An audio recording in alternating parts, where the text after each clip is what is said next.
Hola, ¿qué tal? Soy el doctor Oscar Mejía Mendoza, soy especialista en ginecología y obstetricia.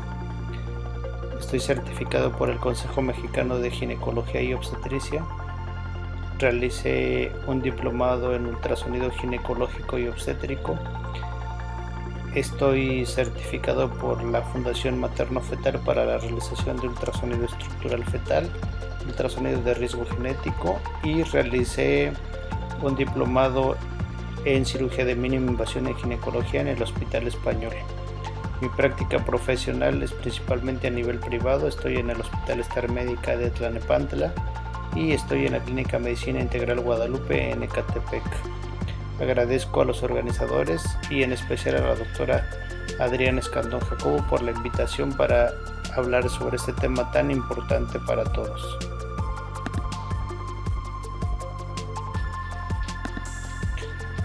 Para iniciar la presentación tenemos que repasar un poco de anatomía para conocer la glándula mamaria. Esta es la imagen de una glándula mamaria. La glándula mamaria es un órgano secretor, es un órgano par que se encuentra en la cara anterior del tórax. Es importante mencionar que la glándula mamaria está presente tanto en hombres como en mujeres, es decir, el cáncer de mama se puede presentar no solo en las mujeres, no es exclusivo de las mujeres, se puede presentar también en los hombres. Luego entonces la glándula mamaria pues está conformada por tejido adiposo, que es grasa, y la unidad funcional o el tejido mamario, que es el parénquima. En este caso la unidad funcional es el óvulo mamario, que es donde se va a sintetizar la leche materna, y los conductos galactóforos, que es por donde va a ser transportada hasta llegar al pezón y de ahí a la boca del bebé. El cáncer de mama puede originarse a nivel de los lóbulos, se va a llamar cáncer lobulillar, o a nivel de los conductos, que en este caso sería un cáncer ductal. Es importante la exploración de la glándula mamaria y la revisión periódica para poder identificar alteraciones patológicas a tiempo. Vamos a ver más adelante algunos detalles importantes que les van a ser de utilidad no solo para la revisión clínica, sino también para la prevención del cáncer de mama y de poderlo identificar oportunamente.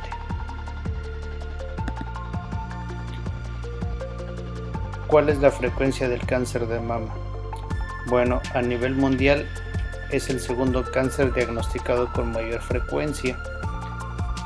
Es mucho más frecuente en América del Norte, en Australia, Nueva Zelanda y Europa Occidental, y es menos frecuente en Asia y en África.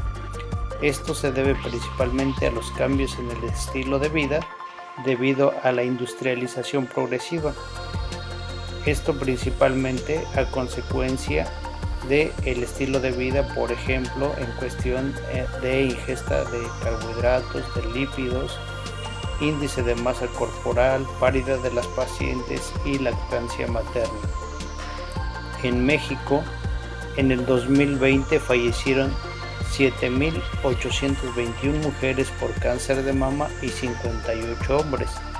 Lo que les comentaba, que es una enfermedad que no es exclusiva de las mujeres. En cuestión del sexo, pues obviamente el cáncer de mama es 100 veces más frecuente en las mujeres que en los hombres. ¿Cómo es que se origina el cáncer de mama? Bueno, una célula normal en el tejido mamario va a presentar una mutación genética. Esta mutación genética se ocasiona o se presenta cuando la célula normal da origen a dos células, y esta alteración genética va a dar origen a dos células clones.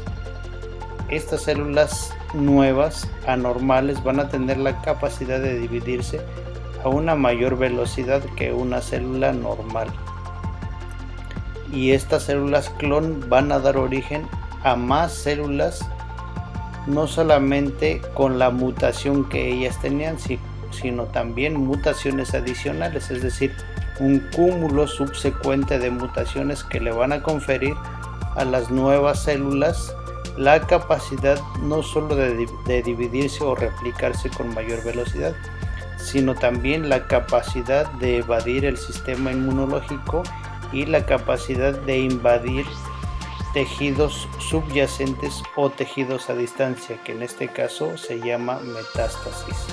Así es como se va a originar el cáncer de mama. En esta imagen vemos la unidad funcional de la glándula mamaria, que es el lóbulo mamario y el conducto galactóforo. En la primera imagen vemos un conducto galactóforo normal, donde el cual las células se encuentran de aspecto normal. Posteriormente presentan una hiperplasia atípica, es decir, células anormales que empiezan a proliferar y en las cuales ya empieza a haber una mutación genética. A su vez, estas células empiezan a replicarse a mayor velocidad y aparte de replicarse, van a tener mutaciones adicionales que les va a permitir proliferar en el tejido que les dio origen, pero sin salir de él. A esto se le llama cáncer in situ. Cuando aquellas células tumorales invaden al tejido subyacente, se le llama cáncer invasivo. Y cuando estas células migran a través del torrente sanguíneo o a través de la linfa a otras partes del cuerpo o a otros órganos, se le llama cáncer metastásico. ¿Cuáles son los factores de riesgo para desarrollar cáncer de mama? En esta tabla vamos a ver una serie de factores de riesgo que es importante analizarlos para que cada una de las pacientes puedan ser incluidas en alguno de estos factores y en base a eso determinar la frecuencia con la cual se tienen que hacer estudios y revisiones ginecológicas. Es decir, aquellas pacientes que tienen alteraciones en el gen BRCA1 o BRCA2 tienen un alto riesgo de desarrollar cáncer de mama, con un riesgo relativo que va del 3 hasta 7. Aquellas pacientes que tienen antecedentes de tener una hermana o madre con antecedentes de cáncer de mama también presentan un riesgo alto de poder desarrollar en algún momento de su vida también cáncer de mama. La edad. Aquellas pacientes que tienen entre 30 y 34 años, el riesgo de desarrollar cáncer de mama es bajo. Sin embargo, a partir de los 40 años se vuelve de manera progresiva aumentando ese riesgo, encontrando un pico máximo entre los 70 y los 74 años de edad.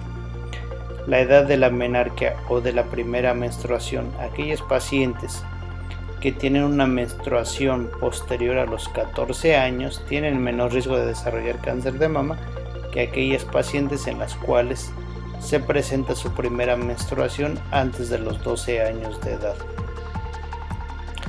La edad del nacimiento de su primer hijo vivo. Aquellas pacientes que tienen el primer nacimiento de su primer hijo vivo antes de los 20 años de edad tienen menor riesgo de presentar cáncer de mama que aquellas pacientes las cuales tienen su primer hijo vivo después de los 30 años de edad.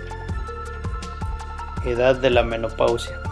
Aquellas pacientes que tienen una menopausia antes de los 45 años de edad tienen menor riesgo de desarrollar cáncer de mama que aquellas pacientes que presentan su menopausia después de los 55 años de edad. Uso de píldoras anticonceptivas. Aquellas pacientes que en los últimos 5 años han usado pastillas anticonceptivas o actualmente las usan tienen mayor riesgo de desarrollar cáncer de mama que aquellas pacientes que no las han usado en los últimos 5 años o que no han usado píldoras anticonceptivas. La terapia de reemplazo hormonal, principalmente cuando es combinada estrógenos y progesterona, la paciente tiene mayor riesgo de presentar cáncer de mama si actualmente lo usa o ha usado esa terapia de reemplazo hormonal. El alcohol. ¿Qué pasa con el alcohol? Aquellas pacientes que consumen entre 2 a 5 copas diarias presentan riesgo alto de presentar cáncer de mama. En cuestión de la densidad mamaria por medio de mastografía, aquellas pacientes que en su mastografía tienen la densidad mamaria mayor al 75% tienen riesgo alto de desarrollar cáncer de mama en algún momento de su vida. La densidad ósea.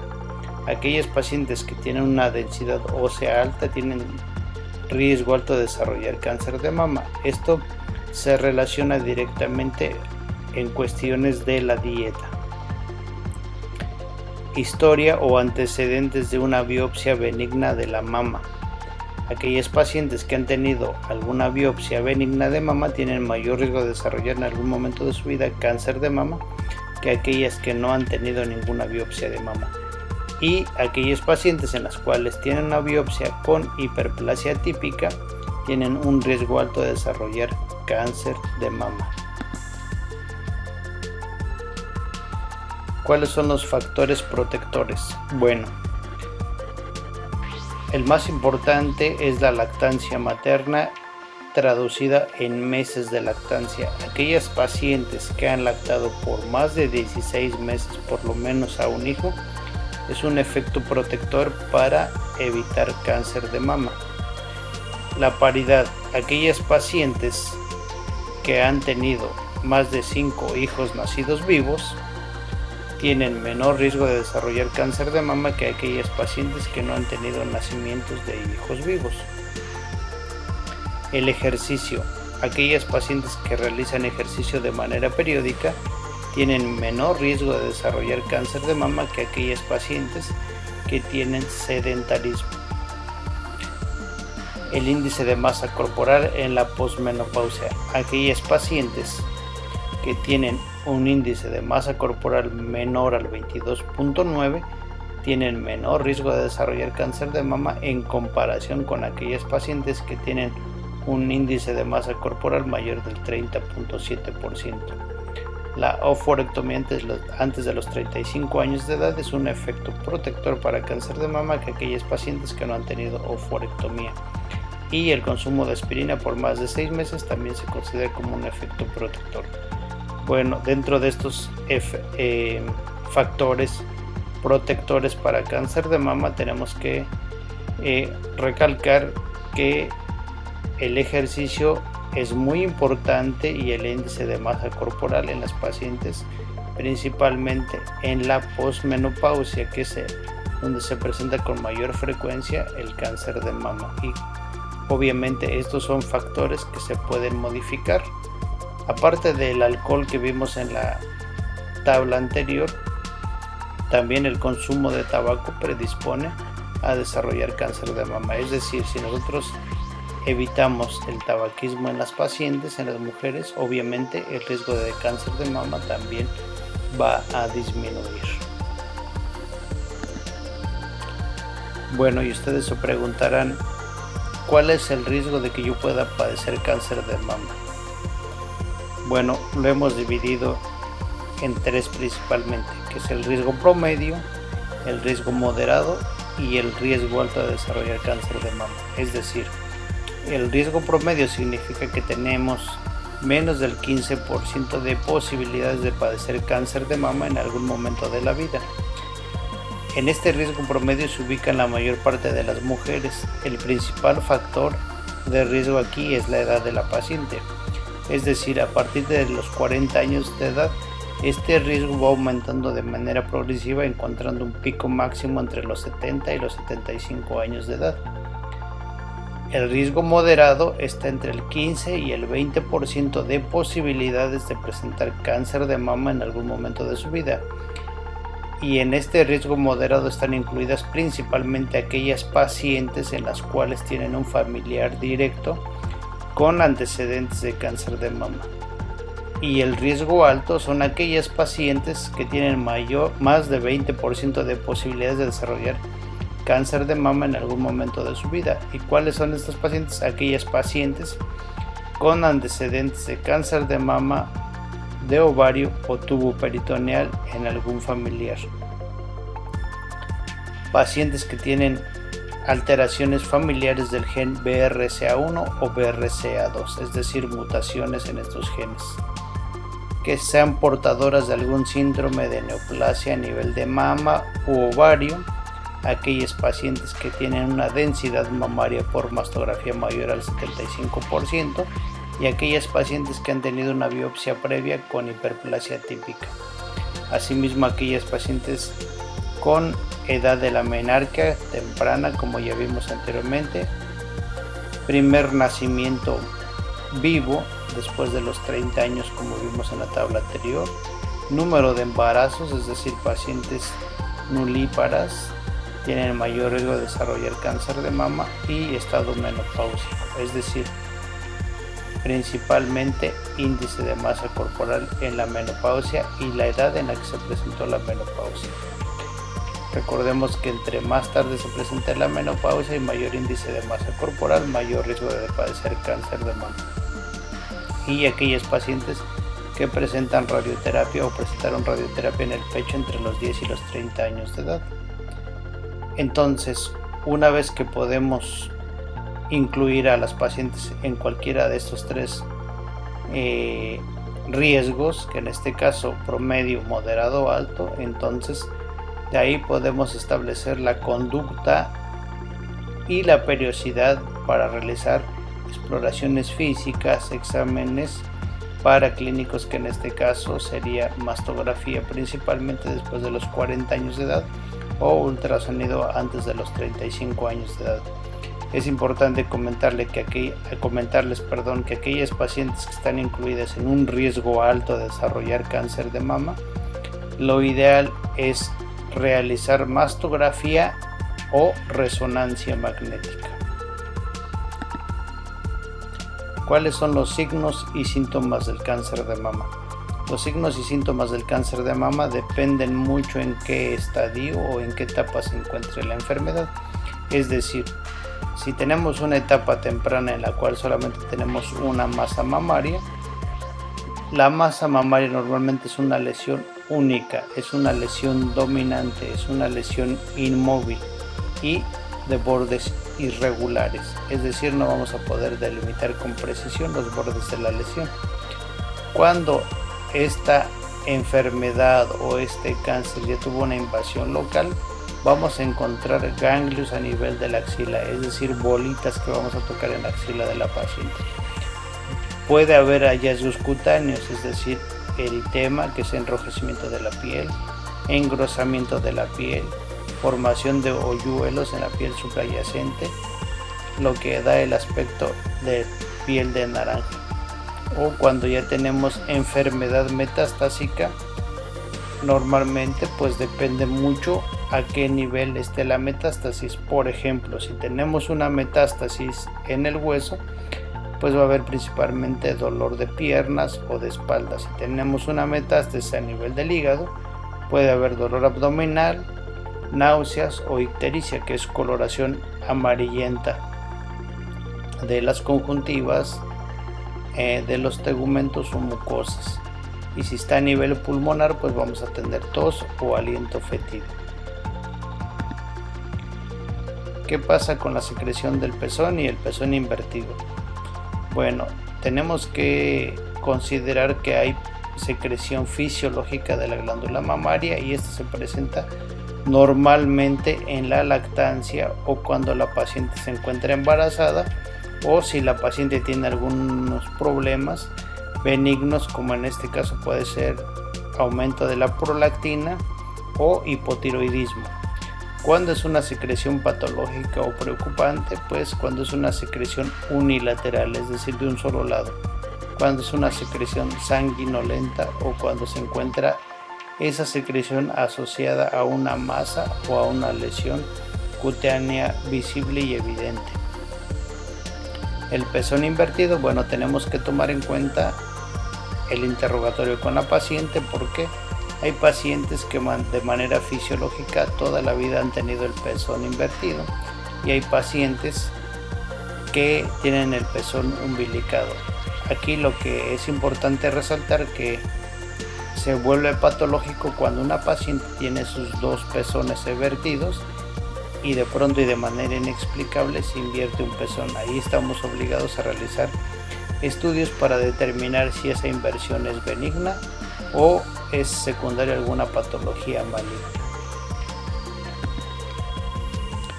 ¿De qué forma vamos a realizar un examen físico en las pacientes? Bueno, el examen físico y la autoexploración mamaria se realiza de la misma forma, es decir, la paciente lo tiene que realizar en su domicilio de la misma forma que lo haría el ginecólogo en el consultorio. La diferencia es que las manos del ginecólogo o del oncólogo son manos experimentadas que nos van a permitir detectar masas o nódulos de 3 milímetros incluso. Entonces, como paso número 1 viene la inspección. La inspección se tiene que hacer en 3 pasos. Número 1, la paciente tiene que colocarse frente al espejo o en su defecto frente al ginecólogo con los hombros y los brazos relajados para poder observar ambas glándulas mamarias, observar la piel, la simetría, que no haya retracciones en la piel, cambios de coloración, cambios de textura, visualizar la areola en qué condiciones está y visualizar ambos pezones que los dos estén evertidos o en su defecto si estuvieran invertidos, interrogar a la paciente sobre cuánto tiempo se encuentra ese pezón invertido y si es unilateral o bilateral.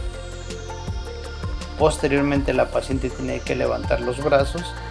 Esto es para inspeccionar la parte inferior de la glándula mamaria y visualizar si en esta región hay alguna alteración. Posteriormente tiene que colocarla sobre la cintura y apretar la cintura para que los músculos pectorales se eleven y al mismo tiempo eleven la glándula mamaria y podamos observar con mayor detalle en la parte inferior si hay alguna alteración en la piel, en el pezón o la areola. En el punto número 2 tenemos que tocar las axilas. El tocar las axilas nos permite identificar si encontramos algún ganglio o palpamos algún ganglio axilar. Hay que palpar a nivel supraclavicular y a nivel esternal. Normalmente, como ya vimos, cuando se trata de una lesión ya localmente avanzada, pues vamos a tener ganglios axilares. Se van a palpar literalmente como una bolita dura que puede ser móvil o fija a nivel de axila, supraclavicular o a nivel esternal. Posteriormente sigue la palpación. La palpación se debe de hacer inicialmente con la paciente sentada o en su defecto durante la exploración de la paciente por ella misma debe hacerse de pie o sentada. Se tiene que tocar el seno como se ve aquí la imagen de forma radial como si fuera la rueda de una bicicleta o de forma circular ya sea de adentro hacia afuera o de afuera hacia adentro y de manera sinusoidal de arriba a abajo sin pasar por el mismo punto. Posteriormente se tiene que realizar esa exploración física con la paciente acostada. Esto nos permite que la glándula mamaria se distribuya más en el tórax anterior y nos permite tocar con mayor detalle en la parte inferior de la glándula mamaria en busca de lesiones. Así es como tenemos que realizar el examen físico de las glándulas mamarias. Ahora, ¿con qué periodicidad lo tenemos que hacer? Normalmente la paciente, si lo hace en su domicilio, tiene que hacerlo de preferencia una vez al mes entre el quinto y séptimo día de su menstruación, contando el primer día que le baja la menstruación.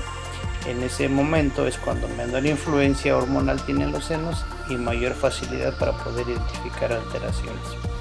Y con el ginecólogo o el especialista realizarlo por lo menos una vez al año, entre 6 y 12 meses, para poder revisarla con mucho mayor detalle y poder definir si es necesario mandarle a hacer estudios complementarios o adicionales. ¿Cómo se realiza el diagnóstico de cáncer de mama? Bueno, tenemos que ir por pasos. Primero es el aspecto clínico, en el cual ya vimos que tenemos que realizar una exploración física por manos experimentadas para observar si hay alguna lesión sospechosa. Posteriormente tenemos que seguir con las imágenes o los estudios de imagen. En este caso Si es una paciente menor de 40 años de edad, lo ideal es hacer un ultrasonido. ¿Por qué? Porque por mastografía a esa edad la glándula mamaria es muy densa y a veces no nos permite observar con tanto detalle las lesiones sospechosas. Si es una paciente mayor de 40 años de edad, pues tenemos que realizar una mastografía.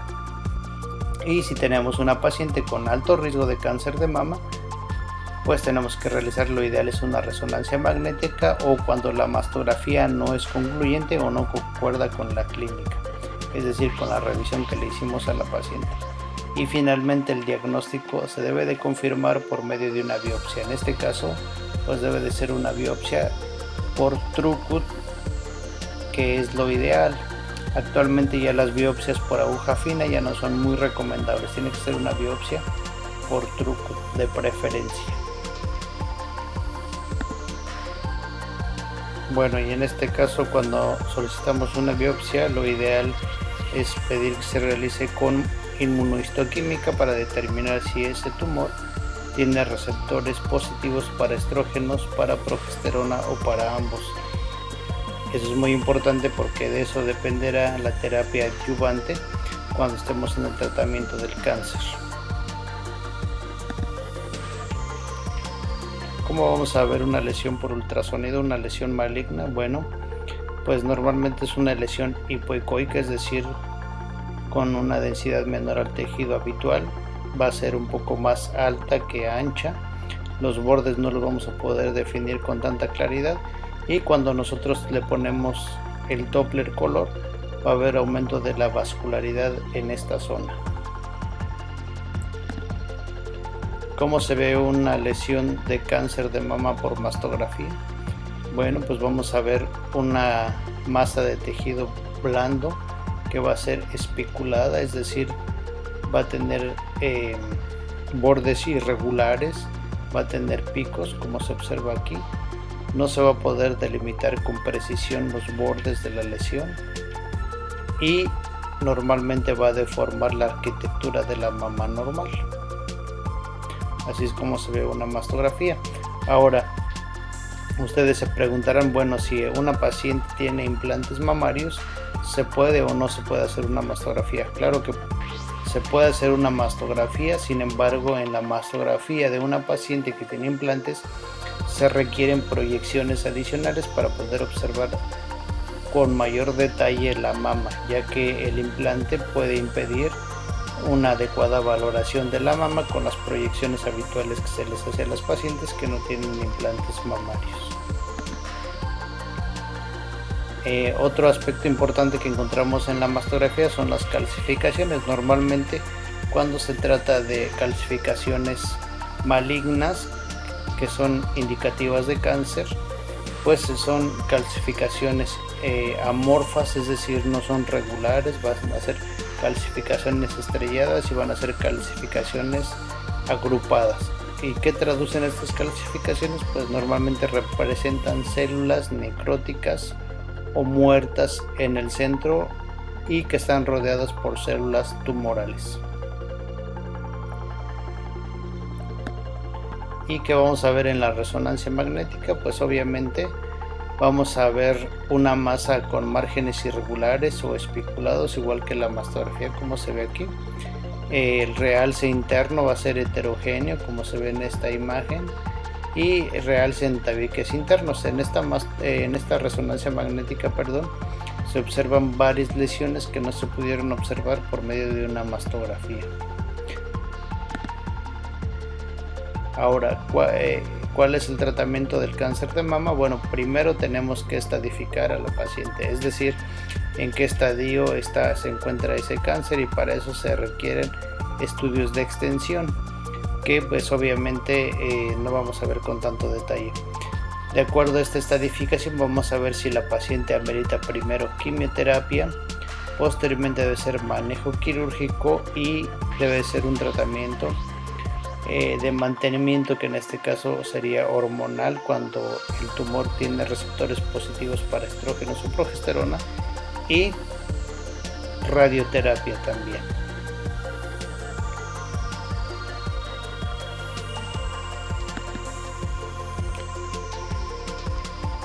¿Qué hago para luchar contra el cáncer de mama? ¿Cuáles son las acciones efectivas y cuáles son las acciones no efectivas? Bueno, aquí les puse un listado de las acciones que sí son efectivas para luchar contra el cáncer de mama. ¿Y cuáles son? Primero, y punto número 1, información y educación. ¿Información sobre qué? Información sobre qué es el cáncer de mama y cómo se previene. Es decir, cómo se realiza una autoexploración de las glándulas mamarias y principalmente educar a la paciente. ¿En qué sentido educar a la paciente? En que debe tener un hábito de revisión periódica con el ginecólogo y debe tener el hábito de realizarse estudios de manera periódica.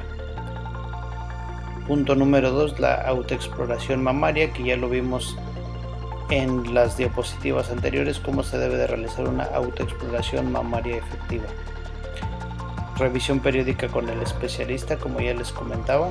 Normalmente las pacientes pocas veces tienen el hábito de acudir con el especialista de manera periódica. Sin embargo, la mujer debe de tener un seguimiento de paciente sana, es decir, tener un seguimiento periódico aunque no tenga molestias. Eso es muy importante porque las pacientes habitualmente acuden a revisión cuando ya tienen alguna molestia o cuando ya tienen un problema, y a veces ya se encuentran en etapas avanzadas del cáncer y obviamente el pronóstico y la calidad de vida se modifica considerablemente. Y obviamente realizarse los estudios adecuados en el momento adecuado y en el lugar adecuado. ¿Por qué es importante esto? El diagnóstico del cáncer, como ya lo vimos, lleva un proceso, entonces tenemos que realizar los estudios adecuados para tener un adecuado diagnóstico en el momento adecuado. ¿Por qué? Porque a veces ya los hacemos a destiempo, cuando ya la paciente tiene una enfermedad avanzada, y en el lugar adecuado significa que tenemos que hacerlo en lugares donde se realizan estudios de calidad, es decir, muchas ocasiones las pacientes, por ahorrarse cierta cantidad de dinero, se realizan estudios donde no se realizan de manera adecuada y por lo tanto el resultado va a ser negativo y va a influir de manera directa en el diagnóstico y obviamente en el pronóstico y el estilo de vida de la paciente. Bueno, les agradezco mucho su atención. Eso es todo lo que puedo aportarles. Espero que les haya sido de mucha utilidad. En esta diapositiva dejo mi WhatsApp por cualquier duda, pregunta, comentario, y obviamente también mi correo electrónico. Les vuelvo a repetir, me encuentro en el Hospital Star Médica Tlanepantla y en la Clínica Medicina Integral Guadalupe en Ecatepec. Cualquier duda, pregunta, revisión clínica o lo que yo les pueda servir, estamos a su disposición. Agradezco nuevamente a los organizadores por esta excelente idea de informar a la población, que es la manera más efectiva de poderlos apoyar para prevenir en un momento dado que padezcan una enfermedad tan terrible como esta. Que tengan buen día.